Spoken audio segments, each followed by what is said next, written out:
48 ঘণ্টাৰ ভিতৰত এককালীন সাহায্য প্ৰদানৰ দাবী অখিল গগৈৰ।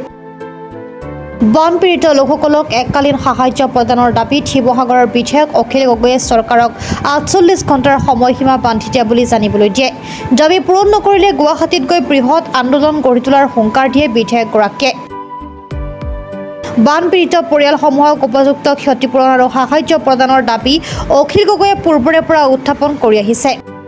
আজি হাজাৰ হাজাৰ মানুহে শপত লৈছে, সংকল্প লৈছে যে অহা 27 তাৰিখৰ ভিতৰত, অহা 27 আগষ্টৰ ভিতৰত অৰ্থাৎ 48 ঘণ্টাৰ ভিতৰত যদি 15,000 টকাৰ যিটো এককালীন সাহায্য দিব লাগে, যিটো 24 ঘণ্টাত দিব লাগে, 36 ঘণ্টাত দিব লাগে, 48 ঘণ্টাত দিব লাগে, যিটো এটা 36 দিন হৈ গ'ল, সেই সাহায্য যদি অহা 48 ঘণ্টাত নিদিয়ে তেতিয়াহ'লে অহা 28 তাৰিখে আমি DC অফিচ ঘেৰাও কৰিম।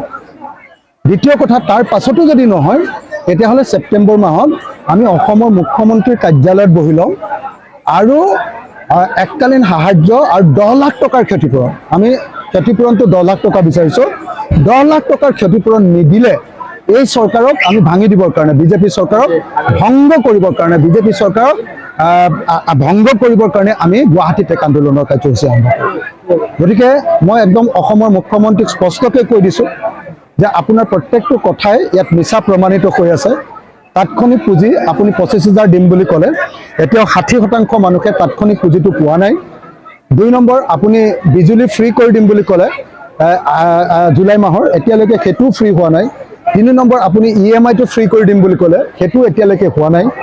4 নম্বৰ, আপুনি 8 কেজিকৈ চাউল দিম বুলি ক'লে মুখ্যমন্ত্ৰীৰ কিদত দিলে মাত্ৰ 4 কেজি, দালি দিলে 1 কেজি আৰু বালক মিঠাতেল দিলে আপুনি তুলি দিলে, কিন্তু তুলিখন ব্যৱহাৰ কৰিব নোৱাৰি।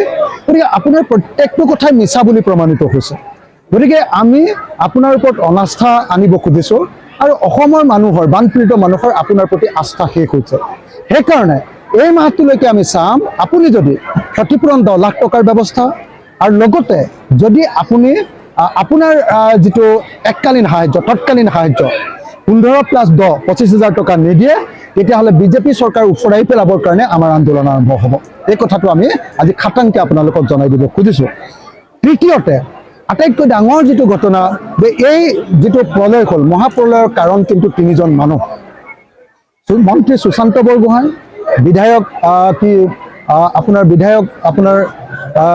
ময়ূৰ বৰগোহাঁই আৰু বিধায়ক ধৰ্মেশ্বৰ কোঁৱৰ। এই 3জনক অতি সোনকালে বৰ্খাস্ত কৰিবৰ কাৰণে আমি চৰকাৰৰ ওচৰত দাবী জনাইছোঁ। নহ'লে আমি উপায় নাই, আমি গৈ গুৱাহাটীত বহি ল'ম, একেধাৰে আন্দোলন চলিব আৰু যেতিয়ালৈকে এটা শেষ সিদ্ধান্ত নহয় তেতিয়ালৈকে আন্দোলন চলি, দৰকাৰ হ'লে চৰকাৰ ভাগি যাব বা আমি মৰি যাম, তথাপি এই আন্দোলন অব্যাহত থাকিব।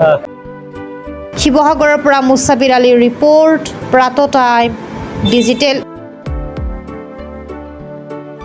শদিয়াৰ পৰা ধুবুৰীলৈ, বৰাকৰ পৰা ব্ৰহ্মপুত্ৰলৈ সকলোৰে মাজত চিনাকি এটা নাম প্ৰাত টাইম।